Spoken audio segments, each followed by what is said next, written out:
दिल्ली के श्रद्धा murder case की इस समय पूरे देश में चर्चा हो रही है। जैसे जैसे पुलिस जांच आगे बढ़ रही है, आफताब का खतरनाक चेहरा सबके सामने आ रहा है। अब गुजरात चुनाव में भी इस केस की एंट्री हो गई है। गुजरात की चुनावी रैलियों में श्रद्धा हत्याकांड की गूंज सुनाई देने लगी है। कच्छ की एक रैली में बीजेपी की फायर ब्रांड नेता और असम के मुख्यमंत्री हेमंत बिस्वा शर्मा ने इस मामले को उठा दिया है। एक रैली में उन्होंने कहा कि यदि देश में ताकतवर नेता नहीं होगा तो हर शहर में आफताब पैदा होगा। कच्छ की रैली में असम के मुख्यमंत्री ने कहा कि मोदी को 2024 में तीसरी बार पीएम बनना बहुत ज़रूरी है।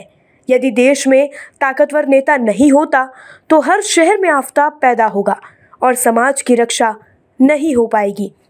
शर्मा ने इस मामले को लव जिहाद से जोड़ते हुए कहा कि आफताब श्रद्धा को मुंबई से दिल्ली लाया और लव जिहाद के नाम पर 35 टुकड़े कर दिए।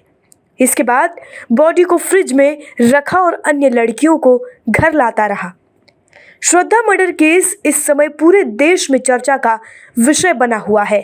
आफताब ने जिस तरह से श्रद्धा का कत्ल करके उसकी लाश को ठिकाने लगाया, ये सुनकर ही दिल दहल जाता है। इस मामले में बीजेपी सांसद साक्षी महाराज का भी बयान सामने आ गया है। बीजेपी सांसद ने इस मामले में विपक्ष को आड़े हाथों लिया। उन्होंने कहा कि इस मामले में विपक्ष में सबको सांप सूंघ गया है। तथाकथित सेक्युलरिस्ट अरविंद केजरीवाल, अखिलेश यादव, राहुल गांधी और ममता बनर्जी में से कोई नहीं बोल रहा है। साक्षी महाराज ने हिंदू लड़कियों को भी मुस्लिम लड़कों से दूर रहने की सलाह दी है। उन्होंने कहा, मैं हिंदू बेटियों से कहना चाहता हूं कि वो ये न सोचें कि हमारा वाला तो अब्दुल है, वो आफताब नहीं हो सकता।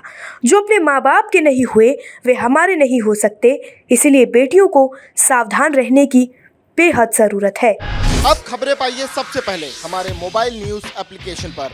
एंड्रॉइड या iOS प्लेटफॉर्म पर जाइए, HW न्यूज़ नेटवर्क को सर्च कीजिए, डाउनलोड कीजिए और अपनी सुविधानुसार भाषा का चयन कीजिए।